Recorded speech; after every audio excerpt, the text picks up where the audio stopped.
আমাদের চরাচরণ যেন সুন্দর হয়ে যায় ইয়া আল্লাহ।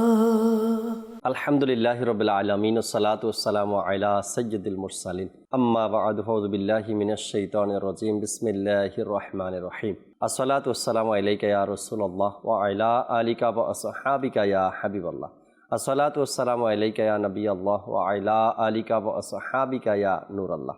মাদানী চ্যানেলের দর্শক শ্রোতা, আলহামদুলিল্লাহ একবার উপস্থিত হয়েছি সাপ্তাহিক এই ধারাবাহিক অনুষ্ঠান ম্যানার্স নিয়ে। যেখান থেকে আমাদের অনুষ্ঠান দেখছেন, দূরে কিংবা কাছে, দেশে কিংবা প্রবাসে, সকল দর্শককে জানাই আন্তরিক মোবারকবাদ। প্রতি সপ্তাহে এই অনুষ্ঠানে মানুষের চারিত্রিক দিক নিয়ে কিছু আলোচনা করা হয়। এক এক সময় এক একটি বিষয়ের উপরে কথা বলা হয়, আলোচনা করা হয়। এই জন্য আমি একজন মুসলমান, আমার ম্যানার্স কেমন হওয়া দরকার, আমার স্বভাবগত যে বিষয়গুলো রয়েছে এগুলো কি সভ্যতার মধ্যে আছে কি না, আমি কি ইসলামের শরীয়তের দৃষ্টিকোণ থেকে আমার কথাবার্তা, আমার চলাফেরা, আমার ওঠা বসা এগুলো ভালো হয় কিনা বা সঠিক মতো হয় কিনা, ইসলাম যেটাকে সাপোর্ট করে সেই মোতাবেক হয় কিনা। যদি না হয় তবে এই অনুষ্ঠান থেকে ওই বিষয়গুলো আমরা অবগত হতে পারি, জানতে পারি এবং শিখতে পারি। আজকে ইনশাআল্লাহ তাবারক ওয়া তাআলা চমৎকার এক বিষয় নিয়েছি আলোচনা করার জন্য, নেকির দাওয়াত দেওয়ার জন্য, ভালো কিছু কথা আপনাদের পর্যন্ত পৌঁছানোর উদ্দেশ্যে। আশা করি অনুষ্ঠানে শেষ পর্যন্ত সাথেই থাকবেন এবং চেষ্টা করবে এই অনুষ্ঠানে আপনাদের কিছু কলও অ্যাড করার জন্য আল্লাহ চায়। নবী রাহমাত শাফি উম্মাত সাল্লাল্লাহু তাআলা আলাইহি ওয়াসাল্লামের আলিশান ফরমান, যে ব্যক্তি প্রতিদিন আমার উপর 1000 বার করে দুরূদ শরীফ পাঠ করবে, সে ততক্ষণ পর্যন্ত মারা যাবে না যতক্ষণে সে দুনিয়ায় থেকে তার জান্নাতের ঠিকানা দেখে না নিবে। সাল্লু আলাল হাবিব সাল্লাল্লাহু তাআলা আলা মুহাম্মদ সাল্লাল্লাহু তাআলা আলাইহি ওয়াসাল্লাম। দর্শক শ্রোতা, কোন বিষয় নিয়ে আজকে কথা বলছি, আলোচনা করছি জানাবো আপনাদেরকে। এরপরে ইনশাআল্লাহ তাআলা অনুষ্ঠানে নাত রাসূল মকবুল সাল্লাল্লাহু আলাইহি সাল্লাম আপনারা প্রতি সপ্তাহে শুনে থাকেন, একটি নাতও আমরা শুনবো। মুবাল্লিগে দাওয়াত ইসলামী আমাদের সাথে উপস্থিত রয়েছেন, তার থেকে আজকের যে বিষয় নিয়েছি আলোচনাও শুনবো। পরিবারের সাথেই আমাদের বেড়ে ওঠা, পরিবারের সাথেই আমাদের সময় অতিবাহিত করা, পরিবারকে নিয়েই আমাদের যত আলোচনা, যত কাজ, যত উপার্জন, যত কথা পরিবারকে নিয়েই। একটা মানুষ দিনের পর দিন, মাসের পর মাস, বছরের পর বছর প্রবাসে অতিবাহিত করছে। পিছনে কারণটা যদি জিজ্ঞাসা করেন, একটাই, আমার পরিবার। একজন বাবার উৎসর্গের কথা যদি আজকে অনুষ্ঠানে বলি তবে প্রোগ্রামের টাইম শেষ হয়ে যাবে, বাবার উৎসর্গের কথা শেষ করা যাবে না। এত এহসান সন্তানের প্রতি, এত উৎসর্গ সন্তানের জন্য, এত কোরবানি সন্তানের জন্য।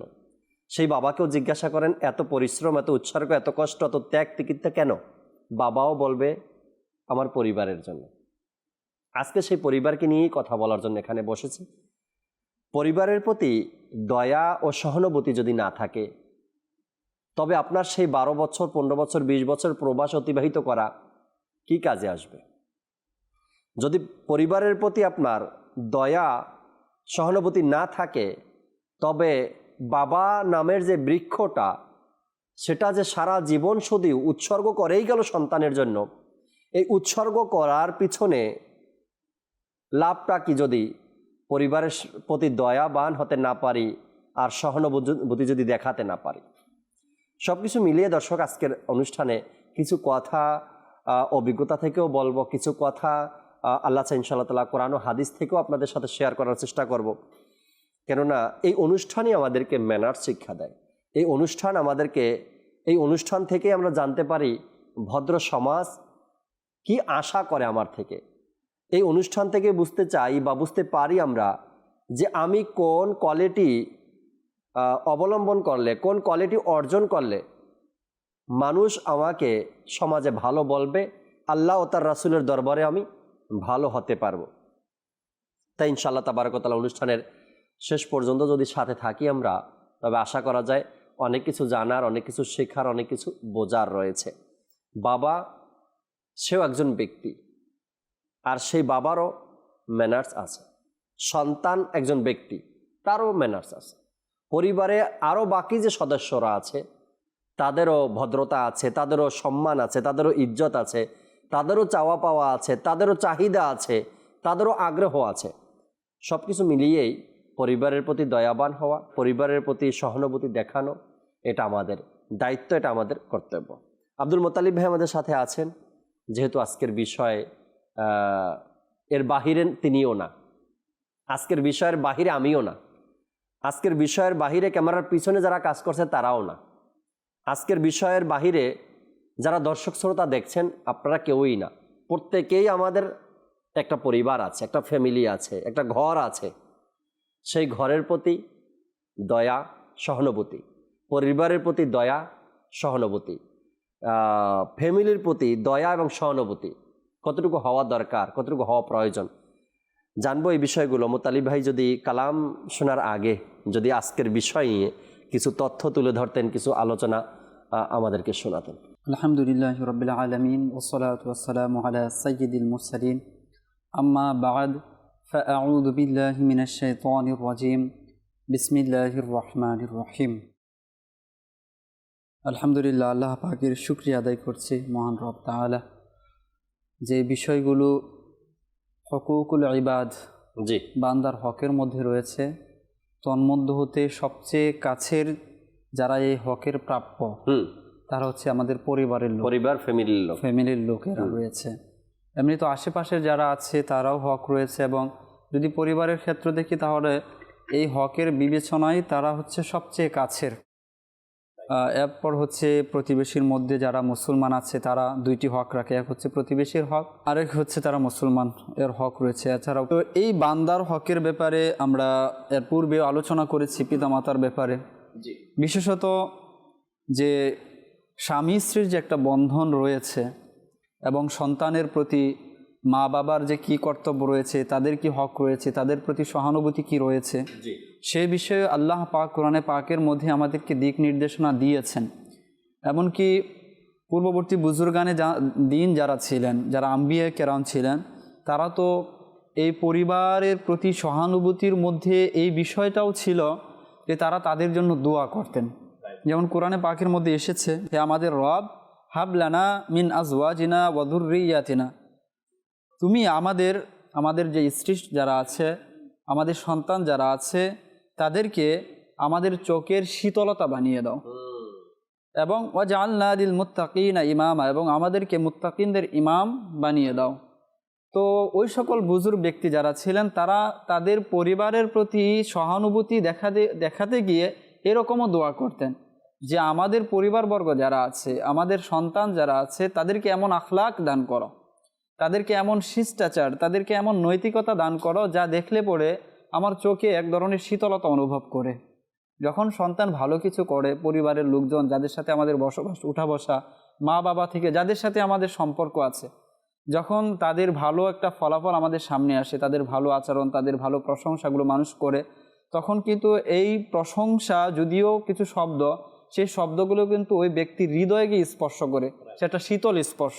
যাদের সন্তান আছে তারা বুঝে, যখন সন্তানের ব্যাপারে প্রশংসা করে, আপনার সন্তান তো মাশাল্লাহ খুবই চমৎকার, তার কথাবার্তা, তার শিষ্টাচার, তখন এই কথাগুলো শুধু কথা না, ওই মা বাবার জন্য এক একটা কি বলবো শীতল টুকরা, বরফের টুকরা, যেগুলো অন্তরে গিয়ে করে।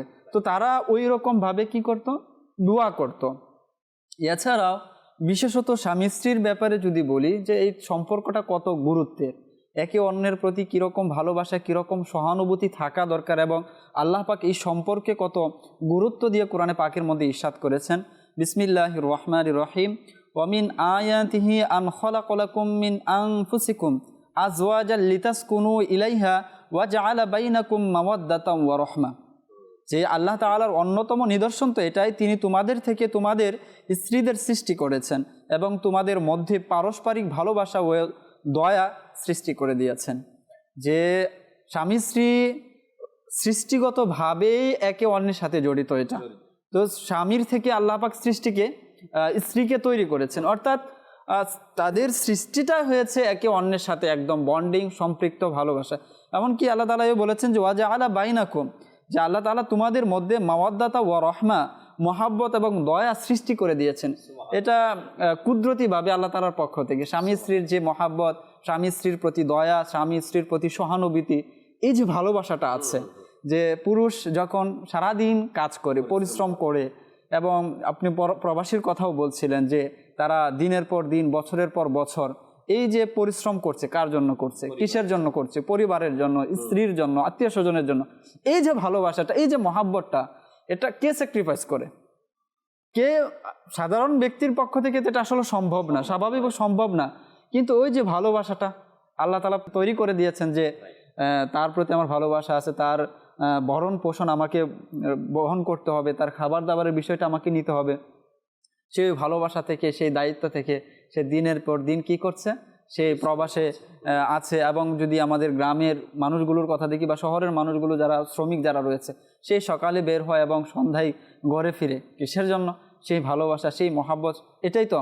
আবার যদি অন্য দিক থেকে যদি মহিলাদের বিষয়টা যদি দেখি, যে একটা পুরুষের জন্য এটা খুবই কঠিন একটা বিষয়, যে 14 বছর, 15 বছর, 18 বছর, 20 বছর, যে বছরই মা বাবার ঘরে মেয়েটা থাকে, ওই সম্পর্কটা সবটা একদিকে রেখে এক ভালোবাসা, মা বাবা মেয়েদেরকে একটু বেশি ভালোবাসে, এটা আমরা সমাজেও দেখি এবং এটা প্র্যাকটিক্যাল। এবং হুজুর সাল্লাল্লাহু আলাইহি ওয়াসাল্লামের হাদিসের মধ্যেও এটা আমরা দেখতে পাই। হুজুর সাল্লাল্লাহু আলাইহি ওয়াসাল্লামের আমলি জিন্দেগি যদি দেখি, সেখানেও এই বিষয়টা আমরা দেখি। তো ওই ভালোবাসাটাকে এক পাশে রেখে সব কিছু ছেড়ে একজন পুরুষের ঘরে সে চলে আসে, আসার পর সে এখানেই সব কিছু করে। তো এই ভালোবাসাটা কোত্থেকে তৈরি হলো? তো এইটা আল্লাহ তাআলা বললেন, ওয়া জাআলা বাইনাকুম মাওয়াদ্দাতা ওয়া রাহমা। তো এই ভালোবাসাটা আল্লাহ তাআলাই তাদের মধ্যে তৈরি করে দিয়েছেন।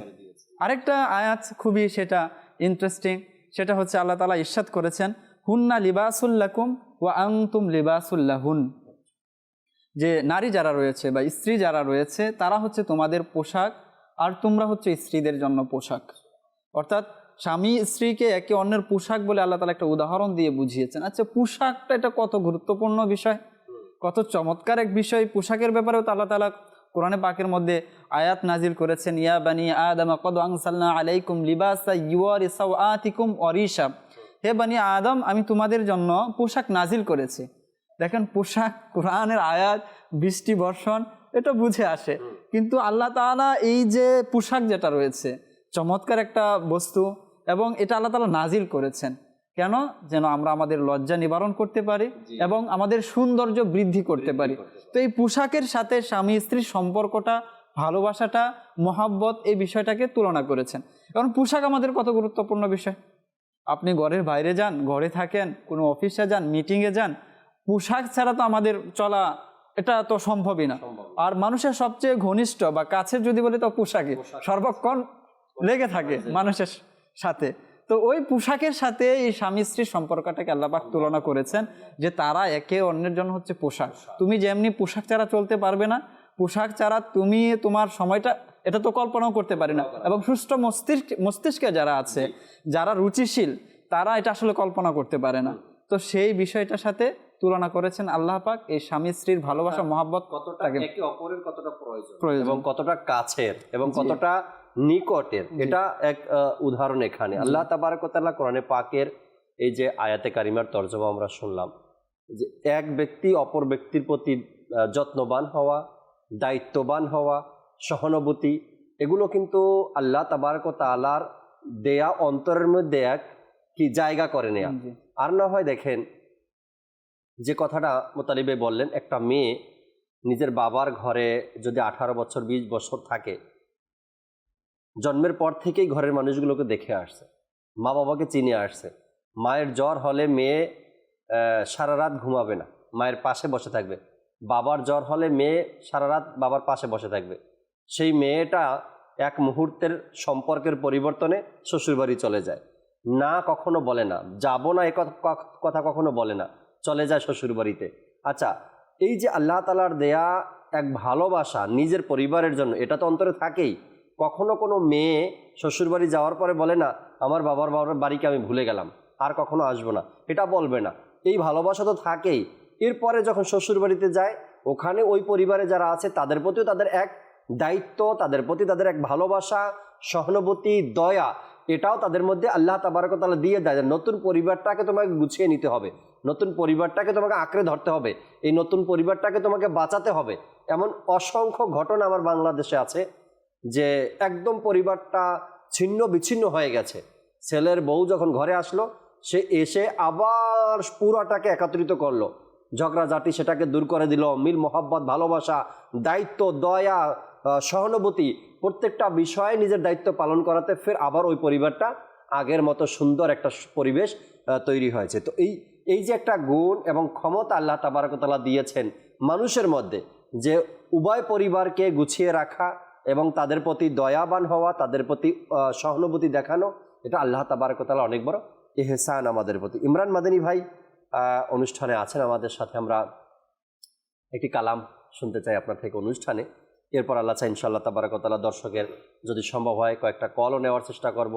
আর আলোচনা তো মাত্র শুরু হয়েছে আমাদের, পরিবারের প্রতি দয়া ও সহানুভূতি, বাবার টপিকটা বাকি, মায়ের টপিকটা বাকি, ভাই বোনের সম্পর্কটা বাকি, কেমনভাবে দয়াবান হওয়ার কথা আল্লাহ তাবারক ওয়া তাআলা কোরআনে বলেছেন একটু আংশিক মাত্র আমরা শুনলাম, বাকি আলোচনাও ইনশাআল্লাহ তাআলা শোনার চেষ্টা করব।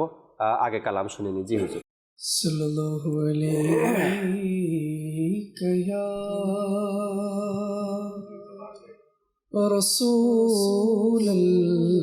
রাসূলুল্লাহ ওয়া সাল্লাম আলাইকা ইয়া হাবিবাল্লাহ।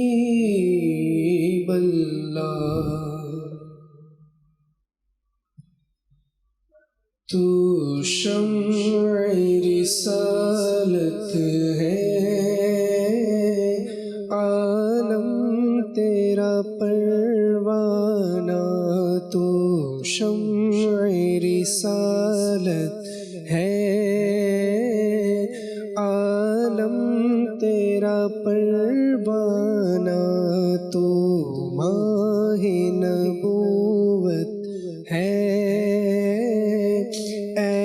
जलवाए जानाना। तो माहे नबूवत है, ए जलवाए जानाना। जो साकिए कौसर के चेहरे से निकाब उठे, जो साक़िए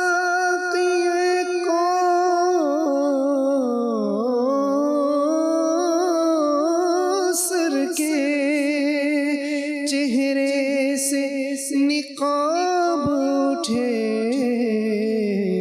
हर दिल बने में खाना, हर आँख पैमाना। तो शम्अ रिसालत है, आलम तेरा परवाना। दिल अपना चमक उठे, ईमान की तलअत से। दिल अपना चमक उठे, ईमान की तलअत से। हर आँखें भी नूरानी, ए जलवाए जानाना। हर आँखें भी, हर आँखें भी नूरानी, ए जलवाए जानाना। तो शम्अ रिसालत है, आलम तेरा परवाना। पीते हैं तेरे दर का, खाते हैं तेरे दर का। पीते हैं तेरे दर का, खाते हैं तेरे दर का।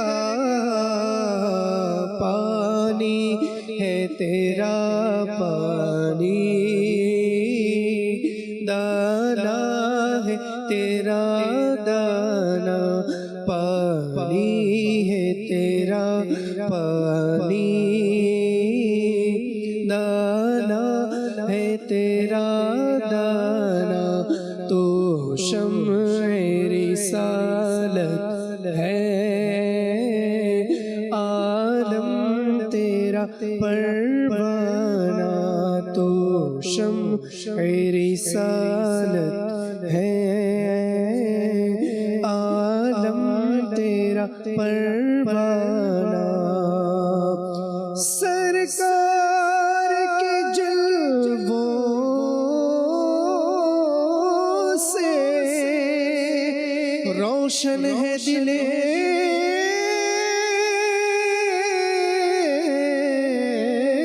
नूरी सरकार के जलवों से रोशन है दिले नूरी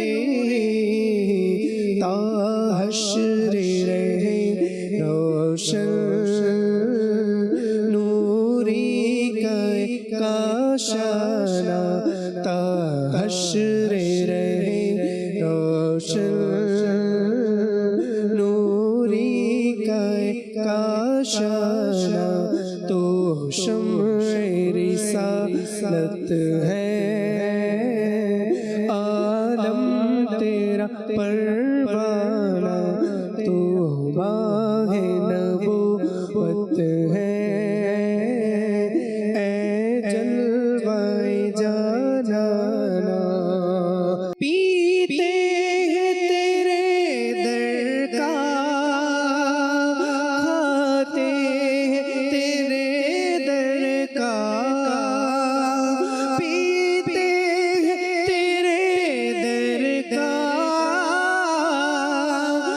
खाते हैं तेरे दर का पानी है तेरा पानी दाना है तेरा दाना पानी है तेरा पानी दाना है तेरा दाना पीते हैं तेरे दर का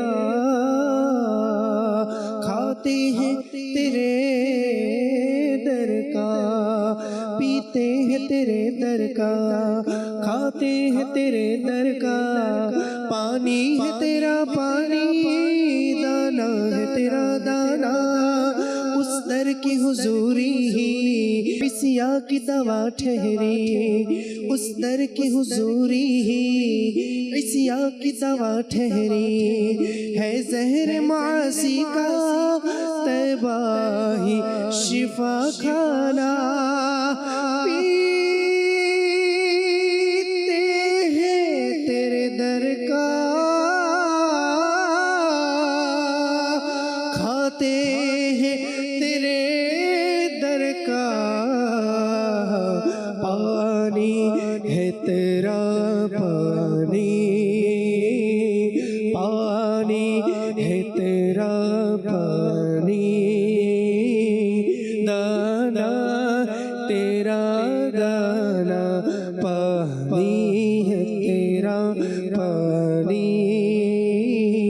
दाना है तेरा दाना तो शम्अ रिसालत है आलम तेरा परवाना तो माहे नबूवत है ऐ जलवाए जानाना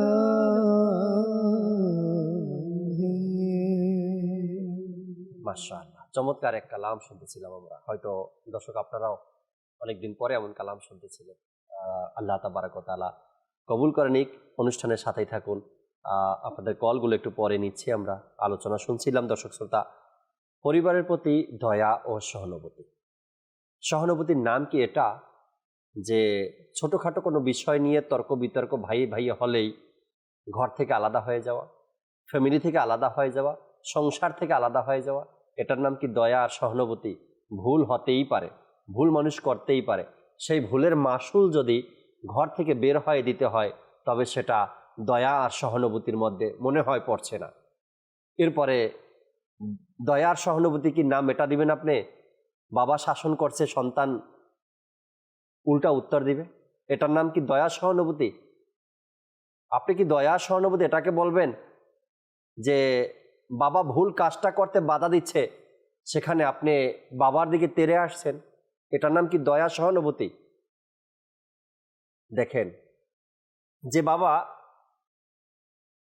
আপনাকে বড় করতে গিয়ে, আপনাকে আপনার পজিশন পর্যন্ত পৌঁছাতে গিয়ে, আপনার প্রত্যেকটা ইচ্ছাকে পূরণ করতে গিয়ে, আপনার প্রত্যেকটা কথাকে মানতে গিয়ে বাবার যে কোরবানি, বাবার যে উৎসর্গ, এত তাড়াতাড়ি ভুলে গেলাম? এত তাড়াতাড়ি কি মন থেকে মুছে ফেললাম বাবার দেয়া সেই উপহারগুলো? যাই হোক, এটার নাম দয়ার সহানুভূতি নয় যেটা আপনি করছেন। যেটা আজ আপনার পরিবারের মানুষ আপনার থেকে দেখছে, এটার নাম দয়া সহানুভূতি নয়, এটার নাম কঠোরতা।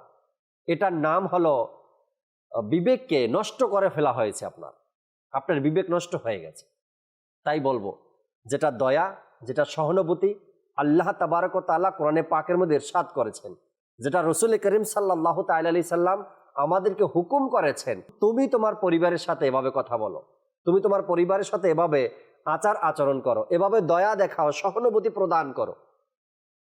মোতালিব ভাই, যদি কারো ঘরের কর্তা ইনকাম সোর্স ভালো থাকে, তখন তার পাওয়ারটাই ভিন্ন থাকে। তখন ছোট ভাইয়ের সাথে এক রকমের ব্যবহার, পরিবার পরিজনের সাথে এক রকমের ব্যবহার, মা বাবার সাথে আর এক রকমের ব্যবহার। যদি স্বামী যিনি আছেন, তার স্ট্যাটাসের সাথে তার বাচ্চার মা যিনি আছে, ওয়াইফ যিনি আছে, তার বাবার ফ্যামিলির স্ট্যাটাস যায় না, তখন তার উপরে যে এক অত্যাচার, জুলুম, যা হয়তো সমাজ আজকে দেখছে, এর নাম কি দয়া সহানুভূতি?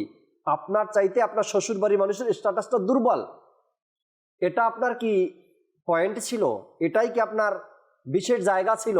ওই বাড়ির মানুষকে কষ্ট দেওয়া, বারবার কথা শোনানো, কি এগুলো? এটা কি ম্যানার্সের মধ্যে পড়ে? একজন সভ্য লোক, একজন ভদ্র লোক, যার মধ্যে শিষ্টাচার আছে, যিনি ভদ্রতা বোঝে, সে কি কখনো নিজের উপার্জনের উপরে শ্বশুরবাড়ির মানুষকে প্রাধান্য দিতে পারে? অর্থাৎ আমার স্ট্যাটাস ভালো, আমার ইনকাম সোর্স ভালো, আমার আয় বেশি, আমার টাকা বেশি, তাই আমি শ্বশুরবাড়ির মানুষকে দুই কথা শোনালাম, নিজের স্ত্রীকে, নিজের ওয়াইফকে কথা শোনালাম।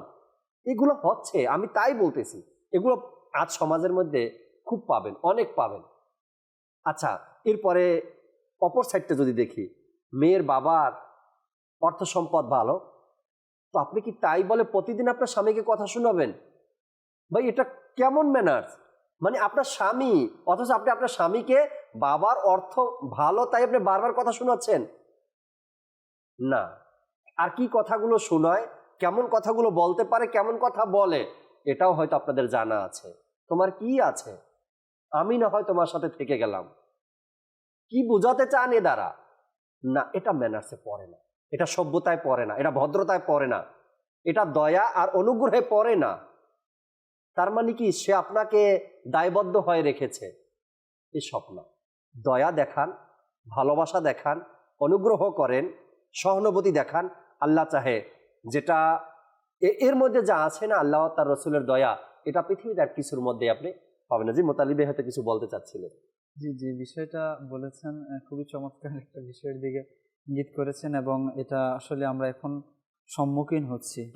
দুনিয়া যেহেতু টাকা পয়সার দিকে ঝুঁকে আছে, এবং আমরা সম্পর্কটাকেও সেই মানদণ্ড দিয়ে মাপতে চাচ্ছি, যে যার কাছে টাকা আছে তারই কদর, তারই মর্যাদা আমার কাছে আছে। কিন্তু ইসলাম কিন্তু সম্পদের সাথে সম্পর্ককে রাখেনি। আমরা যদি দেখি যে আল্লাহ তাআলা যে বন্ধনকে অটুট রাখার কথা বলেছেন, সেটা হচ্ছে আত্মীয়তার বন্ধন। জি। আর সেই আত্মীয়তার বন্ধনকে অটুট রাখার ক্ষেত্রে কোনো জায়গায় এই বিষয়টি নেই যে যার সম্পদ আছে তার সাথে তুমি সম্পদ অটুট রাখবে, আর যার সাথে নেই সম্পদ ভেঙে ফেলবে, এমনটা কোনো সম্পর্ক ভাঙা যাবে না। সবার সাথে, সকলের সাথে আপনার সম্পর্ক অটুট রাখতে হবে, সম্পর্ক বজায় রাখতে হবে। এখন যে বিষয়টার প্রতি আপনি দৃষ্টি দিয়েছেন এবং জি, দর্শক শ্রোতাকে তারা অনেকেই বুঝে গিয়েছে। বুঝে গিয়েছে, তো আশা করি সমাজে অহরহ আছে এই জি, বিষয়। অহরহ আছে। যেমন ছেলের দিক থেকে যদি যে বিষয়টা আপনি তুলে ধরলেন, আপনি কাকে বলছেন? আপনার সন্তানের মাকে আপনি বলছেন। আহা, আপনার সন্তানের মাকে, অর্থাৎ আপনার সন্তান যার জন্য আপনি সবকিছু করছেন, হুম, তার মাকে আপনি বলছেন এটা। এখন মায়ের প্রতি যদি সন্তানের শ্রদ্ধাটা না থাকে, সে তার মায়ের কথাকে শুনছে না, এখন পরবর্তীতে আদব আখলাক শিষ্টাচার কার থেকে শিখবে কার সে? থেকে শিখেছে? কারণ তার মায়ের কথার ভ্যালু এখন তার কাছে নেই। নেই। এখন আদবটা শিখবে আপনার মাকে, অর্থাৎ আপনি যে আপনার স্ত্রীকে বলছেন, এখন আপনার যে মা আছে অর্থাৎ ছেলের দাদি, সে মায়ের থেকে তো শিখবে যে তোমার দাদিকে তোমার সম্মান করতে হবে। জি, ছেলের মার থেকেই শিখবে যে তোমার তোমার দাদাকে সম্মান করতে দাদাকে হবে। সম্মান তোমার করতে হবে। বাবাকে সম্মান করতে হবে, এটাও মা মা শিখাবে। থেকে শিখবে। জি। এখন মা যখন এই কথাগুলো বলবে, ছেলে তো আগেই বুঝে নিয়েছে যে আমার মায়ের ভ্যালু কত, ভ্যালুই নাই, আহা, তো উনার কথার কি মর্যাদা রইলো আমার কাছে? হুম, তো উনার কথার কোনো মর্যাদা রইলো না। তো এটা একটা পারিবারিক যে বন্ধন, যে জায়গাটায় এটা স্ট্রং হওয়া নষ্ট দরকার, করার একটা একটা নষ্ট করার একটা বিষয় হয়ে দাঁড়িয়েছে। হুম, হুম, হুম। আরেকটা যে বিষয়টা বললেন যে যখন মেয়ে একটু ধনাঢ্য হয়, তখন দেখা যাচ্ছে যে যে কাজগুলো করা দরকার পরিবারের সাথে, সেইগুলো তার দ্বারা হচ্ছে না, হচ্ছে না, এবং নানান ধরনের করছে না সে, ইচ্ছাকৃতভাবে করে না। ইচ্ছাকৃতভাবে দেখা যাচ্ছে। অনুরূপ বিষয়টা যখন আপনি ধনাঢ্য হয়েছেন, তো আপনার সন্তান তো হবে, হয়েছে, ছেলে আছে, হুম। তো সেও একদিন গিয়ে টাকা পয়সাওয়ালা হবে এবং সে তার চেয়ে উপরের জায়গায় গিয়ে বিবাহ করবে।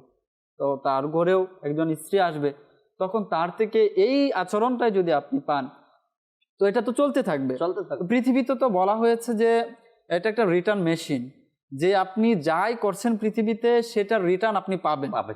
তো এই সিস্টেমটা, এই কালচারটা তৈরি না করা উচিত, এটা ইসলাম আমাদেরকে শিক্ষা দেয়। আরেকটা বিষয় হচ্ছে যে এটাও পরিবারের প্রতি দয়া অনুগ্রহ, যখন দুইটা পরিবার একসাথে যুক্ত হচ্ছে বিবাহের মাধ্যমে, হুম, ছেলে পক্ষ মেয়ে পক্ষ একটা সম্পর্কের মধ্যে আবদ্ধ হচ্ছে। জি। এখন ছেলেদের ডিমান্ড এমন এমন এমন যে মেয়েকে আনবো, এর পাশাপাশি এই বিষয়গুলো ছেলেকে দিতে হবে। হুম, এই যে ডিমান্ড চার্জ আপনি করছেন, তো এই পরিবারের উপর আপনি একটা বোঝা চাপিয়ে দিচ্ছেন, তারপরে তো আপনি না দয়া করছেন না সহানুভূতি করছেন, কোনো কিছুই করছেন না। 2 দিন পর এই যে মেয়েটা আপনার ঘরে আসবে, তাদের থেকে আপনি ভালো ব্যবহার তো আশা করতে পারেন না, কারণ আপনি 10 লাখ 20 লাখ টাকা, এটা উদাহরণস্বরূপ বলছি, অনুরূপভাবে ছেলেকে আপনি জবরদস্তি করছেন যে 10 লাখ 15 লাখ 20 লাখ টাকা না হলে বিয়ে হবে না, তোমার কাবিন এত টাকাই দিতে হবে।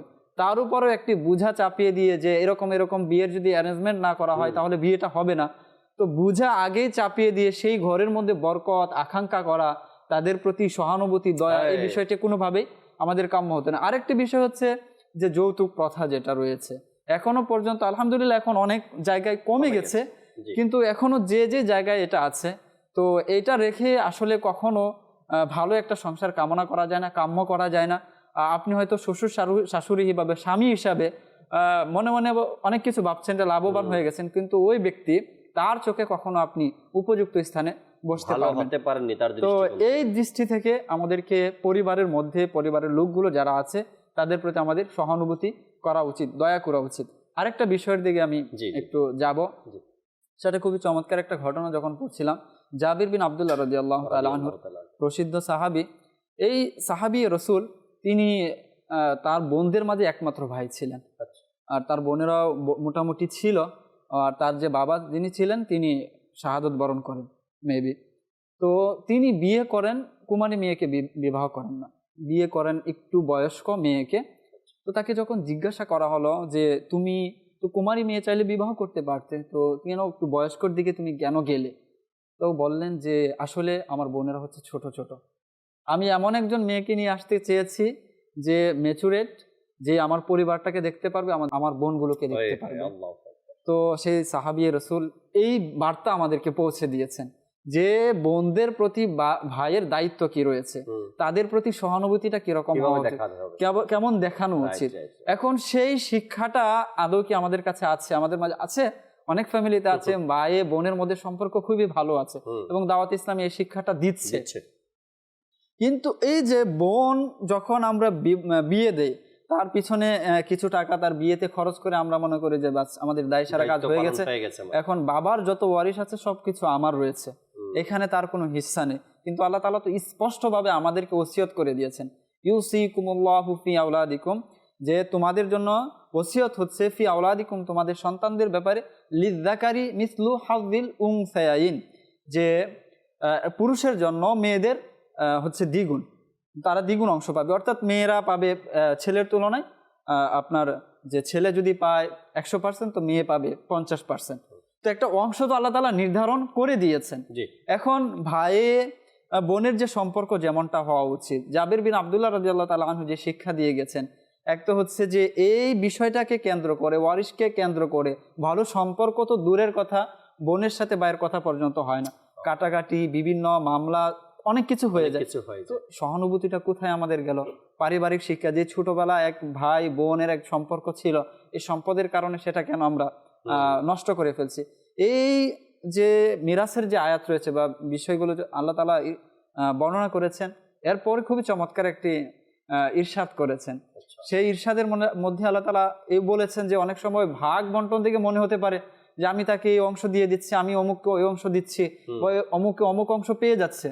তো আল্লাহ তাআলা পরবর্তী বলে দিয়েছেন যে কার দ্বারা তোমার কল্যাণ হবে এটা তুমি জানো না, সুতরাং আল্লাহ তাআলা যে ফয়সালা দিয়েছে এটার মধ্যে রয়েছে কল্যাণ। আপনি আপনার সন্তানের জন্য আপনি আপনার বোনের হক নষ্ট করছেন, আপনি আপনার ভাইয়ের হক নষ্ট করছেন, আদৌ কি আপনার এই সন্তানের দ্বারা আপনার জন্য কল্যাণ হবে, নাকি আপনার ভাই আপনার বিপদে ঝাঁপিয়ে পড়বে, আপনার বোন আপনার বিপদে ঝাঁপিয়ে পড়বে? এটা আমরা কেউ জানি না। কিন্তু এমনকি যে অন্যায়ভাবে সম্পদ আত্মসাৎ করার কথা তো কোরআনে পাকের বিভিন্ন জায়গায় এসেছে। তো সেই দিক থেকেও আমরা যদি দেখি যে যদি আমরা আমাদের ভাই বোনের প্রতি সহানুভূতি দেখাই, তাহলে এক তো হচ্ছে অন্যায়ভাবে সম্পদ আত্মসাৎ হবে না, সম্পর্কটাও ভালো থাকবে, বোনও আমার বিপদে ঝাঁপিয়ে পড়বে, আমিও তার সাথে একটা আমার ভালো সম্পর্কটা আমাদের বজায় থাকবে। চমৎকার কথা শুনছিলাম আমরা মোতালিব ভাই থেকে, যে পারিবারিক বন্ধনে বা ঘরোয়া পরিবেশে এক শান্তিময় পরিবেশ আমরা কিভাবে তৈরি করতে পারি, যেখানে আল্লাহ তাবারক ওয়া তাআলার হুকুম, সেই হুকুমগুলো যদি মান্য করতে পারি, পালন করতে পারি, আল্লাহ রসুল সাল্লাল্লাহু তাআলা আলাইহি ওয়াসাল্লাম যেভাবে আমাদেরকে ইরশাদ করেছেন, সেই ইরশাদে কারিমা মোতাবেক যদি আমরা নিজের ঘরকে সুন্দরভাবে পরিচালনা করতে পারি, তবে আল্লাহ চাই ইনশাআল্লাহ তাআলা আমাদের ঘরে শান্তি ফিরে আসবে। দর্শকের কিছু কল রয়েছে আমাদের সাথে, কয়েকটা কল আগে শুনে নিই, এরপরে অনুরোধের কালাম থাকলে দর্শক তাও আপনাদেরকে শোনাবো ইনশাআল্লাহ তাআলা। জি, কল শুনিয়ে দিই। আমার নাম মোহাম্মদ মুরাবিন মুন্নু, আমি রাজশাহী থেকে বলতেছি। তিনি মাতারিস একটা অনুষ্ঠান জানাচ্ছে, হামদে বাড়ি তাআলা শুনতে চাই। আপনি আজকের অনুষ্ঠানে হামদে বাড়ি তাআলা শুনতে চাচ্ছেন, শোনাবো, সাথেই থাকুন ইনশাআল্লাহ তাআলা। কোনটা তা নির্ধারিত করে দেননি আপনি, তবে ইমরান মাদানী ভাই যে হাম থেকে 1-2 পংক্তি শোনায় ওটাই আমরা শুনে নেব ইনশাআল্লাহ তাআলা। পরবর্তী কল দেন। আমার নাম শেখ খোকন, আমি ফরিদপুর জেলা থেকে বলছিলাম। আচ্ছা, আমি মাদানী চ্যানেল দেখি, আর অবশ্যই আপনারা বসে থাকেন মাদানী চ্যানেলের অন্যান্য অনুষ্ঠানগুলো দেখার জন্য। আল্লাহ পাক ভালো রাখুক, আপনাদেরকে সুস্থ রাখুক। আশা করি পরিবারের সবাইকে নিয়েই অনুষ্ঠান দেখেন, মাদানী চ্যানেল আপনারা দেখছেন। পরবর্তী কল দেন। আমার নাম খুলুর রহমান, সোনার মদিনায়, আমাকে শোনাই। সোনার মদিনায় এই কালামটি শুনতে চেয়েছেন, শোনাবো, সাথেই থাকুন। আরেকটি কল দেন। টাঙ্গাইল জেলা থেকে বলছিলাম, মোহাম্মদ তাজউদ্দিন, অনুষ্ঠান দেখছি, ইসলামের কথাগুলো বলে খুব ভালো লাগতেছে। আচ্ছা আচ্ছা, আল্লাহ পাক ভালো রাখুক, আপনাকেও সুস্থ রাখুক, আপনার পরিবারের সবাইকে। পরবর্তী কল দেন। আমি কুমিল্লা জেলা থেকে বলছিলাম, মোহাম্মদ ইউসুফ। আমি একটা নাচের আসল শুনতে চাই। কোন নাটটি শুনতে চান তাও কিন্তু বলেননি আপনি। যারাই কালামের নাম নিয়ে বলেছেন, আপনাদের কালামগুলো ইনশাআল্লাহ তাআলা আমরা শোনানোর চেষ্টা করব, তবে সাথেই থাকতে হবে। একটু পর আল্লাহ চাই ইনশাআল্লাহ তাআলা অনুরোধের কালামগুলো শুনবো। আলোচনা করছিলাম দর্শক শ্রোতা পরিবারের প্রতি দয়া সহানুভূতি নিয়ে। একজন বাবা সন্তানের প্রতি যেভাবে সহানুভূতি হয়, দয়া করে, ঠিক একজন সন্তান যদি তার বাবার প্রতি তেমনি দয়াবান হয়, যত্নবান হয়, সহানুভূতি করে, তবে সেই সংসারে কখনো ঝামেলা থাকবে না, সেই সংসারে কখনো কষ্ট, দুঃখ, যন্ত্রণা থাকতে পারে না। একজন বাবা যেভাবে একজন সন্তানের প্রতি দয়াবান হয়, কেমন দয়াবান হয়? যেদিন সন্তান ভূমিষ্ঠ হয়েছে ওদিন থেকে বাবার সকল চিন্তা ভাবনা পরিবর্তন হয়ে গেছে। কিভাবে পরিবর্তন হয়ে গেছে তাও বলি। এরপর দিন থেকে, যেদিন সন্তান ভূমিষ্ঠ হয়েছে ছেলে, এরপর থেকেই বাবা নিজের সকল চাহিদাটা সন্তানের চাহিদার উপরে প্রাধান্য দিচ্ছে। আজ সন্তান ঈদের দিন ভালো পোশাক দরকার, বাবা পুরান পোশাকটাকে দরকার হয় 3 বার ধোলাই করবে, এরপরে পরবে, কিন্তু এই নিজের যে চাহিদা এটা সন্তানকে দিয়ে দিল, সন্তানকে ঈদের দিন ভালো পোশাক দিতেই হবে। সন্তান যখন দাবি করলো আমাকে গাড়ি কিনে দিতে হবে, বাবা প্রয়োজনে পায়ে হেঁটে বাজারে যাবে কিন্তু সন্তানকে গাড়ি কিনে দিবে। সন্তান বলছে আমি এখন বন্ধুদের সাথে বাইরে ঘুরতে যাব, বাবার প্রয়োজনে ওষুধের টাকাটা সন্তানকে দিয়ে দিবে, ওষুধ কিনবে না, তারপরও সন্তানের সেই কথাটা বাবা রাখবে। যেভাবে বাবা সন্তানের গুরুত্ব দিল, যেভাবে বাবা সন্তানকে দয়া দেখালো, যেভাবে বাবা সন্তানের উপর ইহসান করলো, সেভাবে যদি সন্তানও বাবার উপরে করে, সেভাবে সন্তানও যদি বাবার প্রতি যত্নবান হয়, তবে বলেন আপনি ওই সংসারটা কি কখনো দুঃখের কথা বলার কোনো প্রয়োজন হবে কি? আমার সংসারে এত কষ্ট এত দুঃখ, প্রয়োজনই হবে না। কেননা বাবা সন্তানকে বুঝেছে, এখন সন্তান বাবাকে বুঝতেছে আমার বাবার এটা প্রয়োজন। আজ বাবা অসুস্থ, আমি দেখেও চলে গেলাম শ্বশুর বাড়িতে। এখন এই কথাটাই যদি বাবা কাউকে বলে যে আমার সন্তান দেখলো আমি অসুস্থ, বুকে ব্যথায় আমি উঠতে পারতেছি না, সন্তানের সামনে আমি এত জ্বর নিয়ে শুয়ে আছি, কিন্তু সন্তান তা সবকিছু দেখার পরেও চলে গেল। এই কথাটা যখন বাবা কাউকে বলে, হাসি মুখে বলে, অন্তরে প্রশান্তি আছে তাই বলে, এমনটা ভাবিয়েন না। কখনো বাবাটা শান্তিতে বলে না, সুখে বলে না, আনন্দে বলে না, ভিতরে একটা কষ্ট পেয়েছে। আমি এত অসুস্থ, বা সন্তান দেখার পরেও ভালো মন্দ কিছুই জিজ্ঞাসা করলো না, বললো না, বন্ধুদের সাথে বের হয়ে গেল। যখন বাবা এই কথাটা মোতালিব ভাই কারোর সাথে শেয়ার করে, আর ওই কথাটা কোনো না কোনো ভাবেই আমাদের আশেপাশের মানুষগুলো এত ভালো, আমাদের পরিবেশ, আমাদের আশেপাশে যারা আছে মোতালিব ভাই তারা এত ভালো মানুষ, যে কোনো ভাবেই হোক বাবা কষ্টের কথাটা শেয়ার করছে না, কারো না কারোর সাথে, ভাই প্রতিবেশী কারোর সাথে শেয়ার করছে। তারা এত ভালো মানুষ, এটা তো কষ্টের কথাটা আপনাকে শেয়ার করছেন, এই কথাটা তার সন্তানকে, তার ছেলেকে বলতেই হবে। আচ্ছা বলবে তো, শুধু ততটুকু বলবে না, এখানে আরো অসুবিধা হতে পারে, অশান্তি ঘটতে পারে, দরকার হয় 2 লাইন বাড়িয়ে তারপর সন্তানকে বলবে। যখন সন্তান এটা শুনবে তখন সন্তান বলবে দেখো বাবা হয়ে আমার দোষ মানুষের কাছে বলছে। মানে এই পরিবেশটা যতদিন পর্যন্ত আমরা দূর করতে না পারবো, ততদিন পর্যন্ত যতই ভালোবাসা অন্তরে আছে বাবার জন্য, এটা আমিও মানি, আপনিও মানেন, প্রত্যেকটা ছেলের অন্তরে তার বাবার জন্য যতটুকু পরিমাণ ভালোবাসা আছে ততটুকু পরিমাণ কোনো বন্ধুর জন্য নেই, এটা আমি জানি। বন্ধুত্ব নাম মাত্র।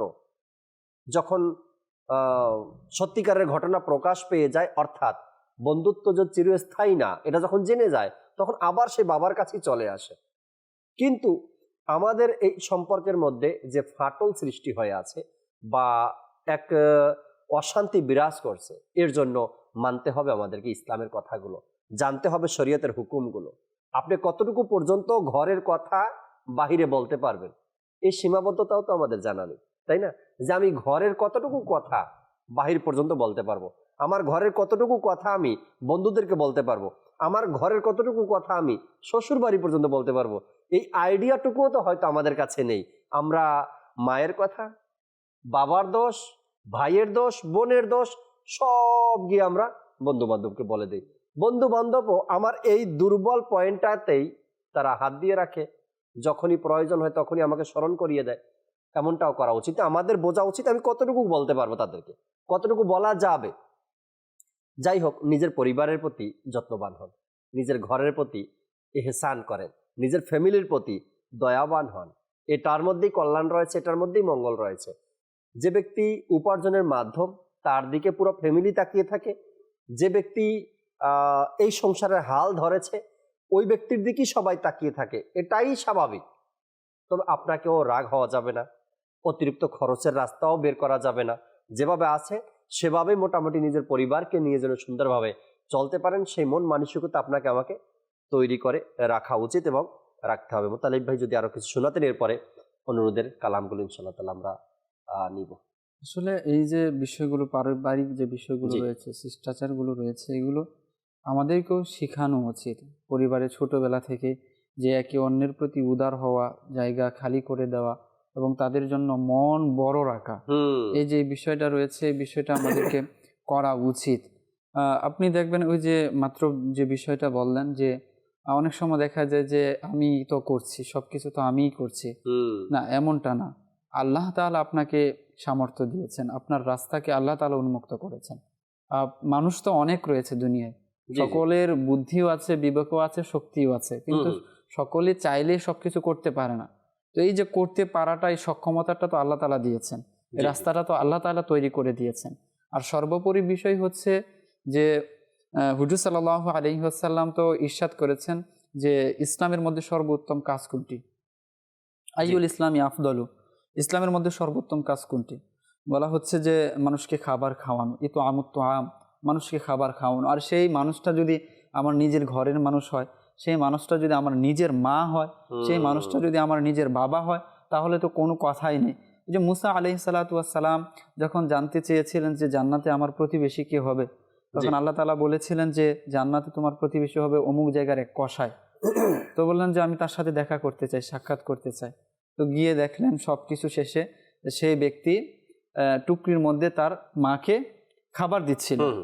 তো যখন ওই ব্যক্তি, অন্য এক ব্যক্তি আসে দেখা করার জন্য, তখন দেখলেন যে এক বৃদ্ধ মহিলা সেখানে রয়েছে। তো তিনি সকল কিছু যখন শেষ হলো, তো বলতে চাইলেন যে মহিলা, তার মা মারা গেল, তখন মারাও গেল। তো বললেন যে আপনি মুসা আলাইহিস সালাতু ওয়াস সালাম, আপনি সম্ভবত মুসা আলাইহিস সালাতু ওয়াস সালাম। বলে তুমি কিভাবে জানো? তো বলে যে আমার মা আমার জন্য দোয়া করেছে এবং তিনি এই দোয়া করতেন যেন আপনাকে দেখতে পান। সর্বোপরি সারাংশ হচ্ছে এটাই। তো এই যে একজন জলিলুল কদর রাসূল, যার আলোচনা কোরআনে পাকের মধ্যে সবচেয়ে বেশি এসেছে, যার উদাহরণ বান্দাকে আল্লাহ পাক বারংবার আমাদেরকে দিয়েছেন, তো তার প্রতিবেশী, তার সাহায্য লাভ করবে ওই ব্যক্তি যে মায়ের কি করতো, সেবা করতো, সহানুভূতি করতো, খাবার তুলে দিত। তো আমাদের ওই জায়গাটা একটু প্রশস্ত রাখা উচিত। এটা কত বড় এক ইবাদত রয়েছে যে মা বাবা সামনে খাবার পৌঁছে দেওয়া, তারা অসুস্থ আছে তাদের নিকট সেই সেবাটা পৌঁছে দেওয়া, ওষুধটা কিনে ক্রয় করে পৌঁছে দেওয়া। হুজুর সাল্লাল্লাহু আলাইহি ওয়াসাল্লাম এই বিষয়গুলো সন্তানকে শিক্ষা দিয়েছেন। বিশেষত ফাতেমাতুজ জাহরা রাদিয়াল্লাহু তাআলা আনহা, যখন ফাতেমাতুজ জাহরা রাদিয়াল্লাহু তাআলা আনহা হুজুর সাল্লাল্লাহু আলাইহি ওয়াসাল্লামের কাছে আসতেন, তিনি দাঁড়িয়ে যেতেন এবং সেখানে যেখানে বসেছিলেন সেখানে বসতে দিতেন। এবং ফাতেমাতুজ জাহরা রাদিয়াল্লাহু তাআলা আনহার ঘরে যখন প্রিয় নবী রাসূল আরবি সাল্লাল্লাহু আলাইহি ওয়াসাল্লাম যেতেন, তখন তিনি দাঁড়িয়ে যেতেন এবং চুমু খেতেন এবং বসতে দিতেন। এই যে শিষ্টাচারটা, এই যে ভালোবাসাটা, সন্তানকে শিক্ষা দেওয়াটা, এটা কিন্তু আমাদেরকে দিতে হবে। এখন আমরা সর্বদা চ্যালেঞ্জ শিক্ষা দিই যে আমার ছেলে, সে অমুক, যে যত বড় ব্যক্তি হোক না কেন, সে আমার ছেলেকে কেন ধমক দিবে, সে আমার ছেলের প্রতি এরকম কেন আচরণ করবে না। এই যে শিক্ষাটা দিচ্ছি, এই শিক্ষাটাই কিন্তু একসময় তারা শিখে যাচ্ছে যে দুনিয়ায় আমাকে আমার জিনিসটা অর্জন করতে হবে, সে যত বড়ই ব্যক্তি হোক, সে যত বড়ই কিছু হোক না কেন।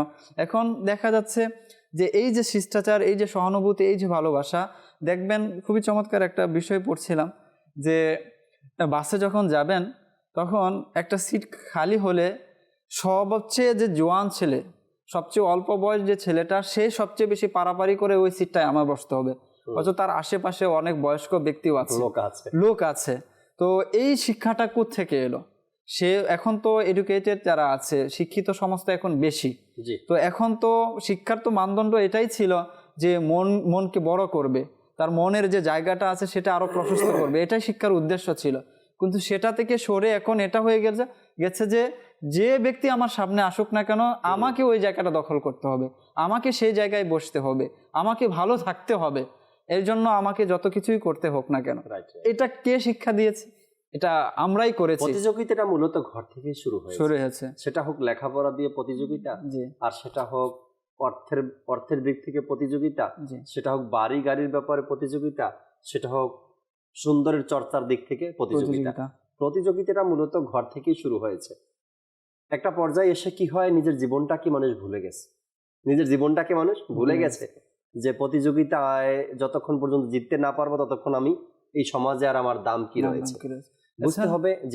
এছাড়াও যে বিষয়গুলো হচ্ছে সন্তানের, এটা তো একটা আছে যে আদবের তো অনেক গুণ রয়েছে, এবং আমাদের বুজুর্গানের দিন তো খুবই সংক্ষিপ্তভাবে সূত্রও বলে দিয়েছেন যে পৃথিবীতে মানুষ যা অর্জন করেছে আদবের কারণে, যা হারিয়েছে সব বেয়াদবির কারণে। তো আপনার সন্তানের আপনি কল্যাণ চাচ্ছেন আর তাকে শিক্ষা দিচ্ছেন যে তোমার সামনে যে কেউ চলে আসুক, তুমি তোমারটা অর্জন করে নেবে।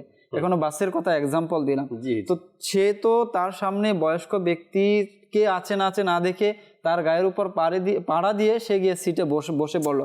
এখন একজন বয়স্ক ব্যক্তি সে মনে মনে আপনার সন্তানের জন্য কি দোয়া দিবে? আদবে যে আউলিয়া হয় সেটা কি সে আদৌ অ্যাচিভ করতে পারবে? যে মানুষের দোয়ার বরকতে মানুষ উন্নতি লাভ করে আমরা জানি, এবং পরকালে পর্যন্ত তারা গুছিয়ে যায়। কুরআনে পাকের মধ্যে এরকম অসংখ্য উদাহরণ আছে যেগুলো আদবের কারণে বেঁচে গেছে এবং আদবের কারণে তারা অর্জন করেছে। তো আপনার সন্তানের প্রতি এই সহানুভূতিটা আপনি নিজের কারণে বা আমরা নিজ হাতে সেটা দূরে সরিয়ে দিচ্ছি।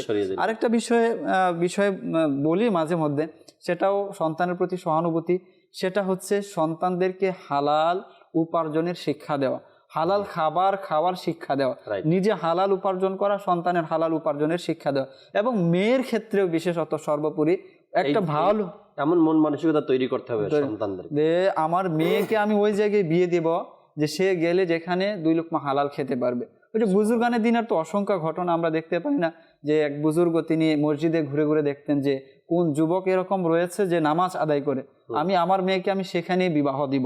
তো এক ছেলেকে দেখলেন যে যুবক নামাজ আদায় করে, তখন তার সাথে বিবাহ দেওয়া হলো। গিয়ে দেখলেন যে এক রুটি পড়ে আছে, বললেন এই রুটি কেন? বলে যে আজকে ইফতারি করব। বলে যে আমার বাবা আপনার হাতে আমাকে তুলে দিয়েছে, আমি চলে যাচ্ছি। যে যার ইফতারির আল্লাহ তাআলার উপর ভরসা নেই তার সাথে তো থাকাটা পসিবল না, এরকম হতে পারে না। তো আগের দিনের বুজুর্গ তারা এরকম যুবককে খুঁজে বের করতেন যে আমার মেয়ে কোন ঘরে যাচ্ছে, সে হালাল খাবে নাকি তার পেটে হারাম যাবে, তার পরবর্তী জীবনটা কিভাবে পরিচালিত হবে। কেননা হারামের ব্যাপারে তো বলা হয়েছে যে যার শরীরে এক লুকমা হারাম দ্বারা গঠিত হবে সেটাও কি হবে, জাহান্নামে যাবে, জ্বলবে, শাস্তি ভোগ করবে। তো এটাও তো পরিবারের প্রতি সহানুভূতি, এটাও তো সন্তানের প্রতি সহানুভূতি না এক ধরনের। জাহান্নাম থেকে সন্তানকে বাঁচান মা বাবা, যদিও বা একটু শুরুতে একটু কষ্ট হবে, কিন্তু যখন অভ্যস্ত হয়ে যাবে তখন আর এই কষ্টটা আপনার আমার সবচেয়ে যদি দেখি যে দুজাহানের বাদশা যিনি হুজুর সাল্লাল্লাহু আলাইহি ওয়াসাল্লাম, তিনি তার মেয়েকে কোথায় দিয়েছেন? তখন তো অনেক ভালো ভালো জায়গা থেকে ফাতেমাতুজ জাহরা রাদিয়াল্লাহু তাআলা আনহার জন্য প্রস্তাব এসেছে, কিন্তু তিনি দিয়েছেন আলী রাদিয়াল্লাহু তাআলা আনহু হাতে তুলে। আর আলী রাদিয়াল্লাহু তাআলা আনহু তখন ছিলেন গরিব, এবং সেখানে বিয়ে দেওয়ার পরও কিন্তু ওই রকম অবস্থায় ছিল যে সেখানে গেলেন এবং ফাতেমাতুজ জাহরা রাদিয়াল্লাহু তাআলা আনহার এই যে উনুন যেটা রয়েছে, চুলা যেটা রয়েছে, সেটার আগুন ধরাতে ধরাতে চেহারার রং পরিবর্তন হয়ে গেছিল। তার যে চেহারা যে সৌন্দর্য ছিল সেটাই অন্য কালার পরিবর্তন হয়ে গিয়েছে। তো হুজুর সাল্লাল্লাহু আলাইহি ওয়াসাল্লাম চাইলে তো পাহাড় স্বর্ণ হয়ে ঘুরতো, কিন্তু সন্তানকে কি শিক্ষা দিয়েছেন যে এটার মধ্যেই কল্যাণ রয়েছে, এটার মধ্যে ভালো রয়েছে। তো আমরাও আমার সন্তানের প্রতি যদি সহানুভূতি দেখাতে চাই, আমার পরিবারের প্রতি যদি সহানুভূতি দেখাতে চাই, আমার স্ত্রীর প্রতি আমার অনেক ভালোবাসা আছে, আমার সন্তানের প্রতি আমার অনেক ভালোবাসা, এখন ভালোবাসা যেন তাকে জাহান্নামের দিকে নিয়ে না যায়। মোট কথা এটাই যে আপনি ভালো একটা চাকরি করছেন বা অফিসে চাকরি করছেন, এখানে হারাম উপার্জনের সুযোগ আছে, এখন তাদেরকে ভালো তো আপনি এই দুনিয়ায় রাখলেন, কিন্তু আখিরাতে এটা কি তাদের জন্য আদৌ ভালো কিনা? তাদের জন্য ভালো না, আমার জন্য ভালো না, তাই না? আমিও ফেসে যাব কাল কিয়ামতে, আর আমার পরিবারও ফেসে যাবে। অনুরোধের কালামগুলো আগে শুনি আমরা ইমরান ভাই থেকে, এরপর আল্লাহ ইনশাআল্লাহ তাআলা আরো কিছু দিক নিয়ে আলোচনা করার ইচ্ছা আছে।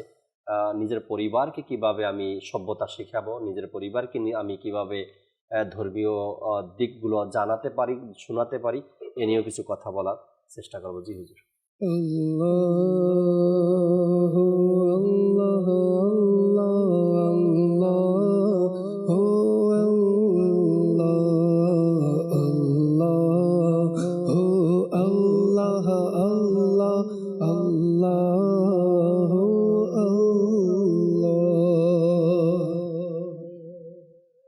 حسبي ربي جل الله ما في قلبي غير الله ما في قلبي غير الله حسبي ربي جل الله ما في قلبي غير الله ما في قلبي قلبي غير الله نور محمد صلى الله نور محمد صلى الله لا إله إلا الله الله الله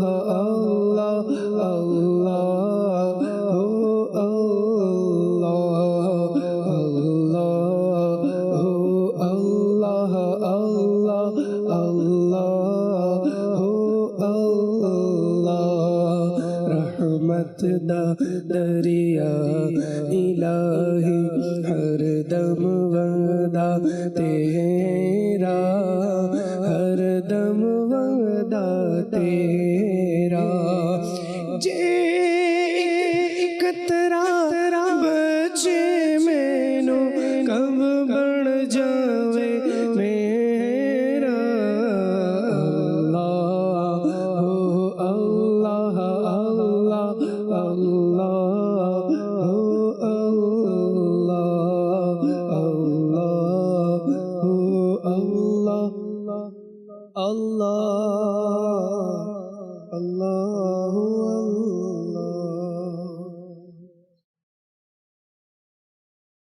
আমিও যাব একদিন সোনার মদিনা আমিও যাব একদিন সোনার মদিনা পূরণ হবে আমার মনের বাসনা দেখব যখন আমি সোনার মদিনা দেখব যখন আমি সোনার মদিনা তোর হবে তখন মনের সব যতনা প্রিয় নবী কবে আমায় ডাকবেন মদিনায় বলবো গিয়ে আমি মনের দুঃখ সেথায় প্রিয় নবী কবে আমায় ডাকবেন মদিনায় বলবো গিয়ে আমি মনের দুঃখ সেথায় মনের দুঃখ সেথায় কাফেলা হাজিদে যখন দেখি আমি আমার মনে ইচ্ছে জাগে যেতে মদিনা মদিনা ধুলিবালি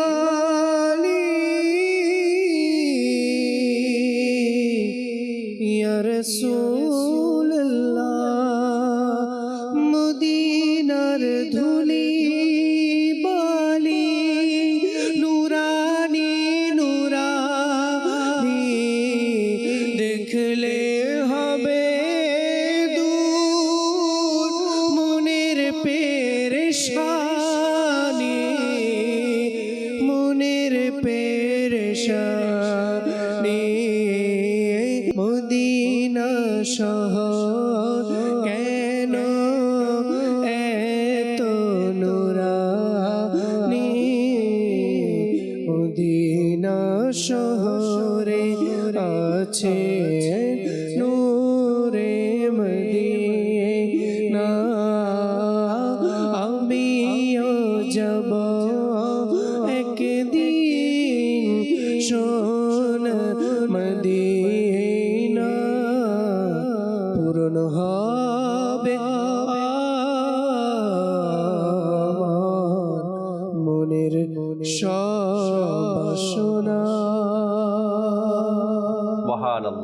সুবহানাল্লাহ, চমৎকার কালামগুলো শুনছিলাম, আপনাদের এই অনুরোধের পাঠানো, আল্লাহ পাক কবুল করেনি। আলোচনা শুনছিলাম দর্শক শ্রোতা, পরিবারের প্রতি দয়া ও সহানুভূতি। একটা ঘরের মধ্যে দয়া আর সহানুভূতি কতটুকু কাজ করে দেখেন। আচ্ছা, দয়া করা তার মানে এটা না যে আপনি আর্থিকভাবে তাদেরকে সাপোর্ট করলেন সহজ, এটা তো করতেই হবে, এটা তো দায়িত্বই। তাদেরকে একটু সময় দেওয়া, এটাও দয়া সহানুভূতি। তাদের মনের কথাগুলো শুনতে থাকা, এটাও দয়া সহানুভূতি। তাদের পাশে বসা, পাশে থাকা, এটাও দয়া সহানুভূতি। তাদের আকাঙ্ক্ষাগুলো পূরণ করা, এটাও দয়া সহানুভূতি। তাদের ইচ্ছাগুলো পূরণ করা, এটাও দয়া সহানুভূতি।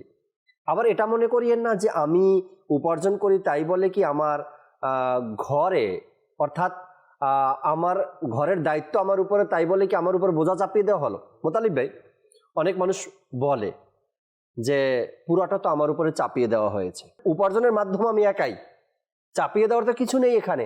আপনি যদি 20,000 টাকা স্যালারি পান, সেটা দিয়েই নিজের পরিবারকে পরিচালনা করবেন। আল্লাহ তাবারক ওয়া তাআলা এই দায়িত্বটাই আপনাকে দিয়েছেন।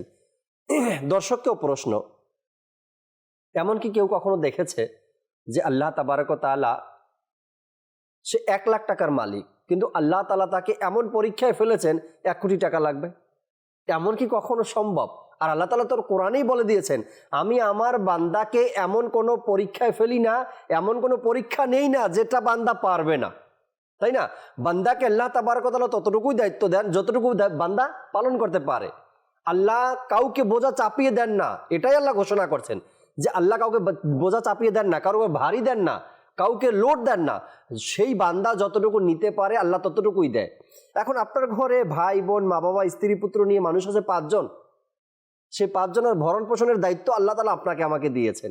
আবার সেই 5 জনের ভরণ পোষণের জন্য যদি আমি 10,000 টাকা দিয়ে আমার স্যালারিতে জব করি, তবে 5 জনকে চালাতে পারবো না।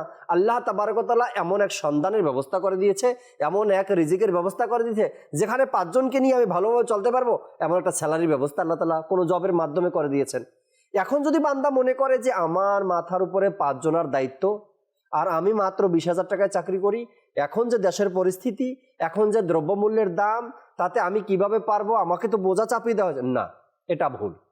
আল্লাহ তাবারক ওয়া তাআলা অর্থের মাধ্যমে, দায়িত্বের মাধ্যমে, অসুস্থতার মাধ্যমে, যেভাবেই হোক আল্লাহ তাবারক ওয়া তাআলা বান্দা থেকে পরীক্ষা নেয়, দেখে আমার বান্দা শুকরগুজার বান্দা কিনা।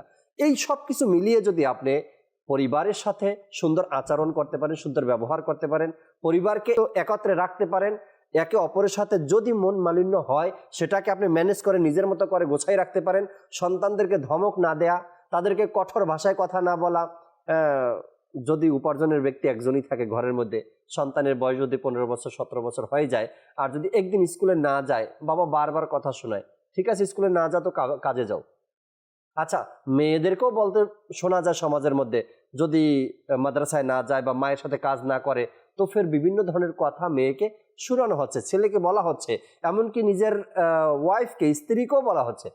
এগুলো না, আপনি তাদেরকে খাবার ভরণ পোষণ দিয়ে এতটাও হয়রান হয়ে যাননি যে এখন বিরক্ত হয়ে গেছে, এখান থেকে চলে গেলাম। এগুলো একদম বোকামি কাজ।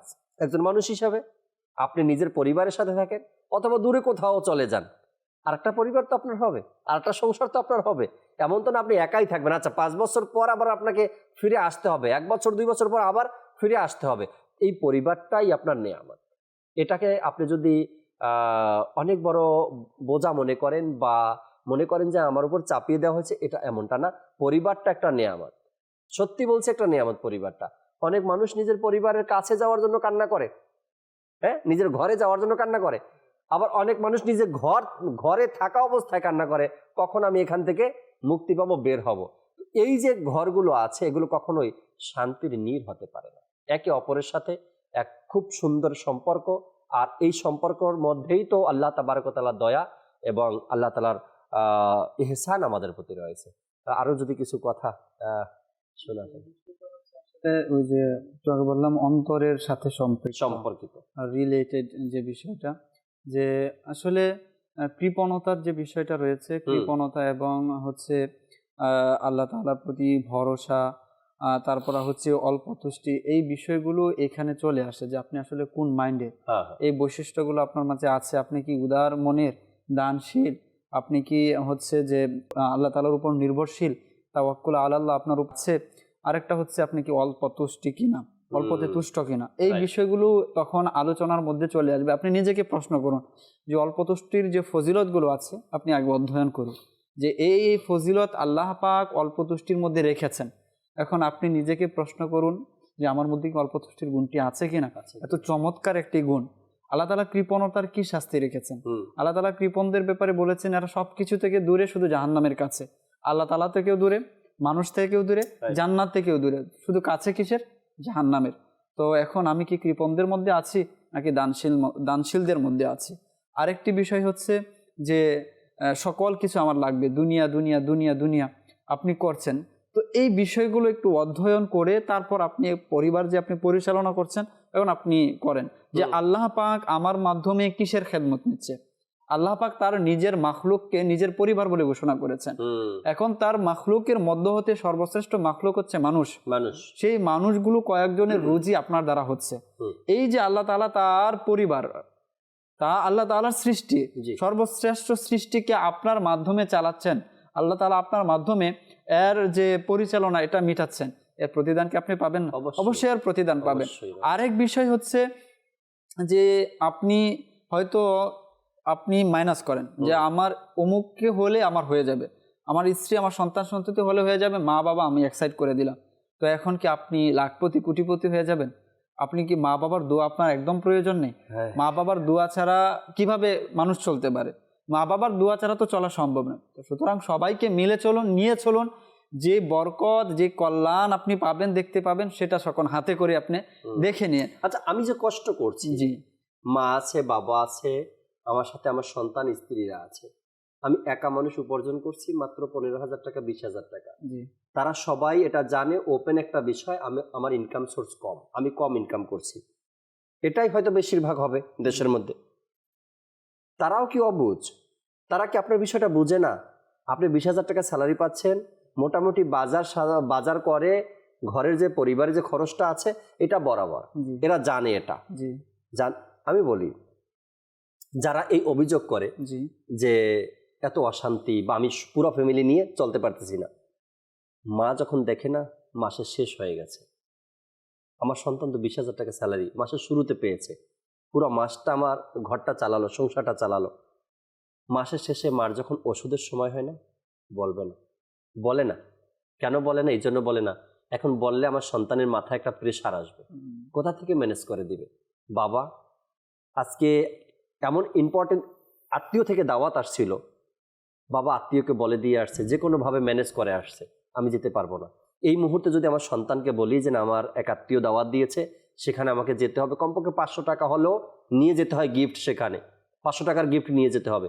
বাবা ওই সকল আত্মীয়কে না করে আসবে, বিভিন্ন বাহানা দেখিয়ে, পারবো না, হবে না, যাব না। কেন?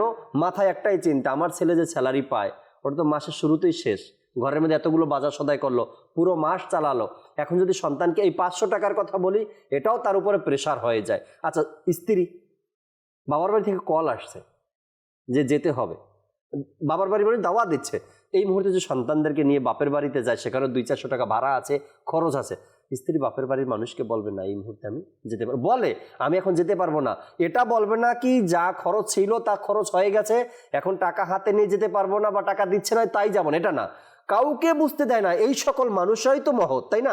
কাউকে বুঝতে দেয় না যে না, আমার ঘরের উপার্জনের মাধ্যম একটাই, আর সে যা উপার্জন করে তা মাসের 20 তারিখে শেষ হয়ে যায়। এই মাসের শেষে এসে আমি যে কোথাও মেহমান হয়ে যাব বা কাউকে কোনো কিছু দিব বা আমি ওষুধ কিনবো, এই টাকা আমার কাছে নেই আর আমি চাইতেও পারবো না, এর চাইতে আর কি করবে আপনার জন্য? ফ্যামিলি যদি ক্লোজ হয় না, জি ক্লোজ হতে হবে। আপনার মা বাবা এই যে সম্পর্কটা, এটা ক্লোজ ফ্যামিলি, জি তাদের সাথে আপনার ভালো সম্পর্ক থাকতে হবে, তখনই আপনি বুঝতে পারবেন বিষয়টা বোঝা যাবে। এবং আমি যেগুলো কথা বলছি এগুলো যখন এক থাকবে এবং একে অপরকে বুঝবে, তখনই গিয়ে কিন্তু এই কাজগুলো হয়। এই ফ্যামিলিগুলা যদি আপনি একটু হিসাব করেন, এই ধরনের ফ্যামিলিগুলোতে বিশেষত তারা তাদের মা বাবার স্যাক্রিফাইসটা তারা বুঝতে পেরেছে। এমনও অসংখ্য মা বাবা এরকম রয়েছে, যদি সন্তান ভূমিষ্ঠ হয়েছে এরপর থেকে তার বালক হয় এবং তার ইনকাম করার আগ পর্যন্ত যদি কতগুলো ঈদ গিয়েছে, যদি হিসাব করা যায় এতগুলো ঈদ গিয়েছে, এই ঈদগুলোর মধ্যে আপনি যুবক হয়েছেন, ইনকাম করছেন, আপনাকে কতটা ঈদের মধ্যে নতুন জামা কাপড় পরে তারা দেয়নি এবং তারা কতগুলো পুরাতন জামা কাপড় দিয়ে ঈদ করেছে, ঈদ একটা করেছে। হিসাব করেন, তখন দেখবেন হিসাব করবেন একদিকে, আরেকদিকে চোখের জল আসবে, এহসান কত প্রকার তখন বুঝে আসবে। তখন বুঝে আসবে। এইটা হচ্ছে যে আপনাকে বুঝতে হবে, বিষয়টা অনুধাবন করতে হবে, তখনই এটা অটোমেটিকলি আপনি করতে সক্ষম হয়ে যাবেন। এছাড়াও যে বিষয়গুলো, যে শিক্ষাগুলো আমাদেরকে আমাদের ইসলাম, আমার ইসলাম জি। আমাকে দেয়, সেই শিক্ষাগুলোর মধ্য থেকে অন্যতম একটি শিক্ষা হচ্ছে মা বাবার সবসময় খোঁজ খবর রাখা, তাদের সাথে আন্ডারস্ট্যান্ডিং, তাদের সাথে বোঝাপড়া, যে কোনো কাজকর্ম করা, পরামর্শ করা, তো এগুলো চলে আসে। Right. তো সবগুলো মিলিয়ে তাদের সাথে একটা ভালো সম্পর্ক রাখি, এটাই পরিবারের সাথে সহানুভূতি। আপনি হয়তো তাদেরকে সবসময় ভালো খাইয়ে আপনি খুশি করতে পারবেন এমনটা নয়, তাদের সাথে যদি আপনি যোগাযোগটা রাখেন, মেনটেন করেন, আপনি বছরে 2 বার যান, তাদেরকে গিয়ে দেখে আসুন। নিগরানে সূরা ইমরান আত্তারি খুবই চমৎকার কিছু কথা বলেছেন, যে আপনাকে কে বলেছে যে আপনাকে 10,000 টাকাই দিতে হবে? আপনার কাছে টাকা নাই, আপনি বছরে 2 বার যান, মায়ের কাছে গিয়ে বলুন যে আমি পারছি না, আমার কাছে টাকা নেই। তারা কি আপনার গলায় ছুরি ধরে দিবে, জোর করবে? তখন দেখেন আপনি প্রতি মাসে 4-5 হাজার টাকা যা দিতেন তার চেয়ে বেশি আরো খুশি হয়ে যাবে। আপনি জানতো আগে রাইট। মা বাবা তখন যে আপনাকে যে দোয়া দিবে, সেই দোয়ার বরকতে আপনার যে রুজিতে বরকত হবে, তখন আপনি দেখতে পান। আমাদের দেখা যায় কি, মনের কথাগুলো তো খুলে বলি, আমাদের দেখা যায় পরিষ্কার হয়ে যাক। আরে টাকা নাই, একদম যোগাযোগই বন্ধ করে দিলাম, না হচ্ছে না, বারবার প্রেশার আসছে। ভাই এটা না করি, কথা তো বলি, তারা আপনাকে বুঝে, আপনি যতটুকু আপনার মা বাবাকে বুঝেন তার চেয়ে আরো বেশি গুণে আপনাকে তারা বুঝে যে আমার সন্তান আসলে কি রকম, সে কোন পরিস্থিতিতে আসে, এটা আমাদেরকে বুঝতে হবে। আরেকটা বিষয় জাকির ভাই এখানে অ্যাড করবো, যেহেতু সহানুভূতির বিষয়টা চলেই আসছে, এখন কিন্তু এই বিষয়টাও দেখতে পাচ্ছি অনেক জায়গায়, যে আসলে প্রবাসে যারা গিয়েছে তাদের প্রতি সহানুভূতি অনেকে দেখাচ্ছে না, অনেক পরিবার দেখাচ্ছে না। তো এটা না থাকায় যে বেচারা এত কিছু আপনার জন্য করছে, তার প্রতি সহানুভূতি দেখানো উচিত আমাদের। যে গিয়েছে তো গিয়েছে, এখন তার আর এই দেশে আসা উচিত না। আসলে পরে তো যে মাসে যে এক বিরাটভাবে অবস্থা আমাদের চলাফেরার, প্রত্যেক মাসে শপিং করা, প্রত্যেক মাসে প্রত্যেক শুক্রবারের গরুর গোশত খাওয়া, এবং যে বিভিন্ন বিষয়গুলো আছে, চিন্তা করে যে এ চলে আসলে তো আর আমাদের কিছু হচ্ছে না, তো তার প্রতি তো একটু ইহসান করেন। এখন প্রতি মাসে শপিং হচ্ছে না, বছরে 2 বার শপিং করুন, তার প্রতি ইহসান করুন, তার প্রতি দয়া দেখান। বিয়ে হচ্ছে, কারো একজন ফ্যামিলিতে বিয়ে হবে, এখন সকল কিছু চাপিয়ে দেওয়া হয়েছে, তার পুরোটা লোড ওই যে প্রবাসে আছে, প্রবাসে 5 লাখ টাকা খরচ হবে, কিভাবে দিবা এটা তুমি জানো। এখন সেই বেচারাও কি করবে, এখন 5 লাখ টাকা ম্যানেজ করতে হবে, তো কি করতে পারো, 2 বছর আমার এখানে থেকে যেতে হবে। 2 বছর পরিবার ছাড়া থাকা যে কত কষ্টের, আপনি থাকুন, আপনি তারা বুঝে। তো ওই ব্যক্তি আসতে পারছে না আপনার এই লোডের কারণে, আপনার কি দরকার আছে বিয়েতে 5 লাখ টাকা খরচ করা? আমি একটা ছোট্ট ভিডিও দেখছিলাম সোশ্যাল মিডিয়াতে, হয়তো বা এটা অসংখ্য মানুষের সামনে পড়েছে। তিনি সোশ্যাল মিডিয়ার সামনে এসে নিজের পাসপোর্টকে ছিঁড়ে ফেলেছে। শুধু পাসপোর্ট ছিঁড়ার ভিডিও নয়, ওখানে তার ভয়েসও ছিল, কেন পাসপোর্ট ছিঁড়ে ফেলছে তিনি তাও বলছে যে অনেক বছর হয়ে গেছে আমি বাড়ি থেকে এখানে আসছি, কিছুদিন পূর্বে বাড়ির মানুষকে বলল যে আমি দেশে আসতে চাই, মনটা আর মানতেছে না, একা একা জীবনটা মনে হচ্ছে মরুভূমি হয়ে আছে, চাচ্ছিলাম এবারকার বাড়িতে আসি, কিছুদিনের জন্য আসি, ফ্যামিলিকে দেখি, মা বাবাকে দেখতে মন চায়, ঘরের মানুষের সাথে বলতে নিজের ঘরের মানুষ, মা বাবা যারা আছে তাদের সাথেই সম্ভবত তিনি শেয়ার করেছেন। ঘর থেকে আওয়াজ আসলো, তাকে শোনালো যে এবছর নয় আগামী বছর আসি, এখন যে হাতে কাজটা নিয়েছি আমরা বা যে কাজগুলো করতেছি এগুলো কমপ্লিট হোক, এরপরে তুমি আসো। এর আগেও নাকি কয়েকবার বলছে বাড়িতে আসবো বাড়িতে আসবো, বারবারই বলে এখন না আরো পরে, এখন না আরো পরে। এই পরে কথাগুলো বলতে বলতে ভাইয়ের বিয়ে হয়ে গেছে, বোনের বিয়ে হয়ে গেছে, অর্থাৎ নিজের আপন ভাইয়ের বিয়ে হয়ে গেছে, ছোট বোনের বিয়ে হয়ে গেছে, ঘরের টিনের বাড়ি ছিল বিল্ডিং বানানো হয়ে গেছে, আরো অনেক কিছু করছে, তারপরও ছেলেটাকে আসতেই দিচ্ছে না, বলছে আবার পরে আসো। এরপরে বাধ্য হয়ে তিনি অনেক কষ্টে, অনেক যন্ত্রণা বুকে নিয়ে এরপর সোশ্যাল মিডিয়ার সামনে এসে নিজের পাসপোর্টকে ছিঁড়ে ফেলেছে, যে আমি আর আসবো না, আমি আর দেশে আমার প্রয়োজন নেই, আমি দেশে গিয়ে আর কি করব। আমি তো মনে করি উভয় পক্ষের মধ্যেই হয়তো ভুল বোঝাবুঝি আছে, তাই না? উভয় পক্ষের মধ্যেই ভুল বোঝাবুঝি আছে। যে মানুষটা টাকার মেশিন, সে যদি আপনাকে 50 লাখ টাকা আপনাকে দিল, তার আসা যাওয়া তাহলে 2 লাখই খরচ হবে। একবার হ্যাঁ বলে দেন, ছেলেটা আসুক বাড়িতে, ঘুরে আবার যাক, টাকার মেশিনই তো, আবার আপনাকে 50 লাখ দিবে না, এতে সে মানতে পারলো না। আচ্ছা, ছেলেটাও হয়তো ভুল করেছে এই জন্য যে পাসপোর্ট ছিঁড়ে ফেলেছে। এই ভিডিওটা যদি মায়ের সামনে পড়ে, আমি জানি যদিও মা ভুল করে থাকে, মা তো তাকে এভাবে নীরব কষ্ট দেওয়ার কোনো মানে হয় না। বা বাবার সাথেই হয়েছে ঘটনা, পাসপোর্ট ছিঁড়ে ফেলছেন, ভিডিওটা অবশ্যই আমার মনে হয় যেহেতু আপনার ঘরের মানুষ, ভাই বোন, আত্মীয় স্বজন আপনার আইডির সাথে জড়িত, হয়তো মা বাবার সামনে ভিডিওটা পড়ছে। একটাবার চিন্তা করেন তো, আপনি দেশের বাহিরে আছেন, আপনার পাসপোর্ট ছিঁড়াটা, আপনার ভিডিও, আপনার পোস্ট করা এই ভিডিওটা আপনার চাচাতো ভাই বা চাচাতো বোন বা কেউ না কেউ তাদের সামনে যখন পড়ছে, এনে আপনার বাবাকে দেখালো, আপনার মাকে দেখালো যে দেখেন এই পাসপোর্ট ছিঁড়ে ফেলছে এবং বলছে আর দেশে আসবে না। চিন্তা করা যায় তখন তাদের অবস্থাটা কেমন করে? আসলে এটা আমাদের বলবো যে মজ্জাগত একটা বিষয় বা সৃষ্টিগত দিক থেকে, যে আমরা যেখানে দয়া পাওয়ার আমরা অ্যাকসেপ্ট করি, সেখান থেকে আসলে দয়াই আমরা চাই, সেখান থেকে অনুগ্রহ, সেখান থেকে আমরা ভালোবাসায় চাই। আর বিশেষত সন্তানের ভালোবাসার জায়গা তো ওই মা বাবা, স্ত্রী, সন্তান, এই জায়গাগুলোতেই না একজন ব্যক্তির ভালোবাসার জায়গা। তখন যখন একজন আকাঙ্ক্ষা করে যে আমি আসলে আসতে চাই, তোমাদের দেখতে চাই, তখন এটা অটোমেটিকলি তার মন এটাই স্বীকৃতি দেয়, তারা হ্যাঁই বলবে এবং তারা এই মুহূর্তে আমাকে দয়া দেখাবে যে হ্যাঁ ঠিক আছে তুমি চলে আসো, আমরাও চাচ্ছি তোমার সাথে দেখা করার জন্য, আমরাও তো একসাথে সবাই মিলে থাকতে চাই, দেখতে চাই। এই যে একটা চাওয়া মনে, যখন এটার বাইরে গিয়ে কোনো কিছু হয়, তখন বাধা হয়, যখন দাঁড়ায় না, তখন মেনে নেওয়াটা একটু কষ্ট হয়ে যায়। যে আসলে এখান থেকে তো এটা আশা করি না। আমার তো যেমনি ভাবে আমি তাদের জন্য এই রোদে পড়ে সবকিছু করছি, তো স্বাভাবিকভাবে তারা এটাই আমাকে বলবে যে হয়েছে, বাস তুমি এখন চলে আসো, অনেক করেছে আমাদের জন্য, তুমি চলে আসো, থাকো কয়েকদিন, পরে না হয় আবার যাও। তো এইভাবে যদি হয় বিষয়গুলো, তাহলে মনে হয় যে আসান হয়ে যাবে, খুবই সহজ হয়ে যাবে, সহানুভূতিও হয়ে গেল, নিজেদের চাহিদাও পূরণ হয়ে গেল এবং এক ভালোবাসা আমাদের মাঝে থাকলো। এই জন্য সন্তান হোক বা মা বাবা, নিজ দায়িত্ব তো নিজে পালন করবেই, পাশাপাশি একে অপরকে বোঝা উচিত। অর্থাৎ সন্তান হলেও মা বাবার যে একটা মন মানসিকতা, এটা যদি সন্তান বুঝতে পারে যে আমি যদি এই মুহূর্তে আমার বাবাকে বলি তো বাবার উত্তরটা কি আসতে পারে। আমার অনেক সময় মাঝে মাঝে আফসোস লাগে, আমি যেখানে জব করি, আমি যদি আমার বসকে কোনো কথা বলি, আমার বস রিপ্লাইটা কি দিবে ওইটা আমার আছে ধারণা, যে আমি যদি এখন আমার বসকে এই কথাটা বলি তার উত্তর এটাই আসবে, এটা আমি জানি।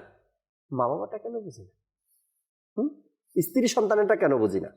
আচ্ছা, স্ত্রী সন্তান কেন বা নিজের হাজবেন্ড বা স্বামী বা অপরজনের সংসারের মধ্যে, ফ্যামিলির মধ্যে যারা আছে তাদেরটা কেন বুঝে না?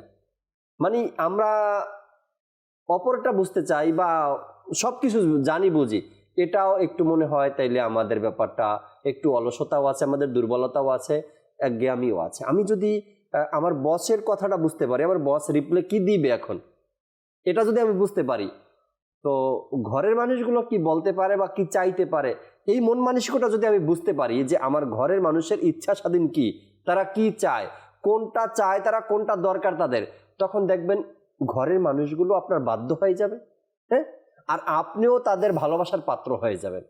যে পাসপোর্টটা ছিঁড়ছে, আমি ওই ব্যক্তির নামও জানি না বা মনেও নেই আমার এই মুহূর্তে, বলবো না আমি, সে কি জানতো না কি আমি যদি এই মুহূর্তে আমার মা বাবাকে বলি যে আমি দেশে আসবো, তো আমার মা বাবার রিয়েক্টটা কি হতে পারে, অবশ্যই বোঝা উচিত। আচ্ছা, সন্তান বিদেশে আছে, মা বাবার এই ধারণাটা তো থাকা উচিত, আমার সন্তান আর কতকাল থাকবে একা, একবার জিজ্ঞাসা করে দেখি বাবা তুমি বাসায় আসতে চাইলে আসো। মাঝেও একটা বিষয় রয়েছে, সেই বিষয়টা হচ্ছে যারা যুবক আছে, ইয়ং যারা আছে, তারাও মানে অনেক কিছু মানে স্বপ্ন দেখে যে আমি ওই দেশে গেলে পরে বাস চাঁদ আমার হাতে চলে আসবে, যে আমি রাতারাতি বড়লোক হয়ে যাব, এত কিছু করার কি আছে। তো টাকা জমা করে ফ্যামিলি থেকে, আর ফ্যামিলি কি হয় যে গেলে তো আমাদেরই সবকিছু পরিবর্তন হয়ে যাবে, আমাদের ঠিক হয়ে যাবে, এখন আমরা যেই ঘরে আছি তখন সেটা এত তারাই গিয়ে পৌঁছাবে। তো যখন পাঠানো হলো, ছেলে তো দেশের মধ্যে ছোট ছোট কাজ করেনি, এখন আপনি তাকে পাঠিয়ে দিয়েছেন মিডল ইস্টে, একদম রৌদ্রের মধ্যে, এখন আপনি ভাবছেন যে সেখান থেকে সেই মিডল ইস্টে যে রৌদ্রে যে মরুভূমির মধ্যে চিকচিক করছে বালু, আর সেগুলোকে আপনি স্বর্ণ মনে করছেন যে সেগুলো কুড়িয়ে এনে আপনাকে দিবে আর সব কিছু হয়ে যাবে।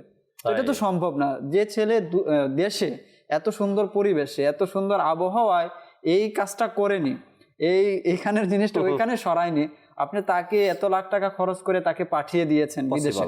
তো এই সবগুলো একটু ক্যালকুলেশন করে আমাদের সামনে বাড়ানো উচিত।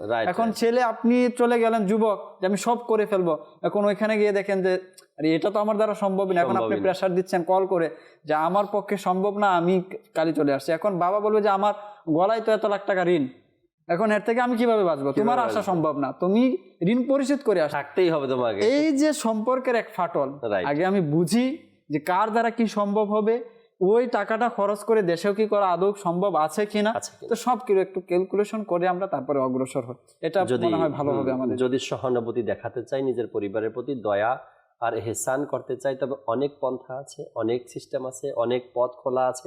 শুধু আমাদেরকে একটু ভাবতে হবে, চিন্তা করতে হবে আমি আমার পরিবারটাকে নিয়ে কিভাবে সুন্দর এবং সহজে জীবনটা আমার অতিবাহিত করতে পারি। তো এইভাবেই করেই কিন্তু এক একটা পরিবারের অশান্তি সৃষ্টি হয়। আবার এভাবেই যে আলোচনাগুলো হলো, এভাবে করে এক একটা পরিবারের শান্তি নেমে আসে।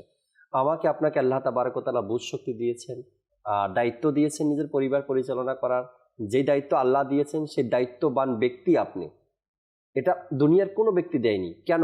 পার্শ্ববর্তী কোনো গ্রামের মানুষ এসে আপনাকে বিয়ে করিয়েছে, এরপরে ঘর সংসার শুরু করাই দিছে, এরপরে আপনাকে জোরাজোরি করে এখন বলছে যেন এগুলো এখন তোমাকে করতে হবে, এমনটা পৃথিবীর কারো সাথে হয়নি। এই সব কিছু আল্লাহ তাবারক ওয়া তাআলার এক সিস্টেম, নিজাম, তাই না? তো এই মোতাবেকই বাস আপনার এই দুনিয়ার জীবনটা, তো এটাকে সুন্দর করার জন্য আল্লাহ তাবারক ওয়া তাআলার যে হুকুম হাকামগুলো আছে এগুলো মানতে হবে, মেনে চলতে হবে। চলতে পারলেই সুন্দর একটা জীবন আপনি আপনার পরিবার উপহার পাবে। আল্লাহ পাক আমাদেরকে বোঝার আমল করার তৌফিক দিক। আমিন বিজাহিন নবীল আমিন সাল্লাল্লাহু তাআলা আলাইহি ওয়াসাল্লাম। আগামী পর্বে আবারও এই অনুষ্ঠানে নতুন কোনো বিষয় নিয়ে মোবালিকে দাওয়াত ইসলামে আলোচনা করবেন। ততক্ষণ পর্যন্ত মাদানী চ্যানেলের সাথেই থাকুন। সাল্লু আলাল হাবিব সাল্লাল্লাহু তাআলা আলা মুহাম্মদ সাল্লাল্লাহু তাআলা আলাইহি ওয়াসাল্লাম। আমাদের চরাচরণ যেন সুন্দর হয়ে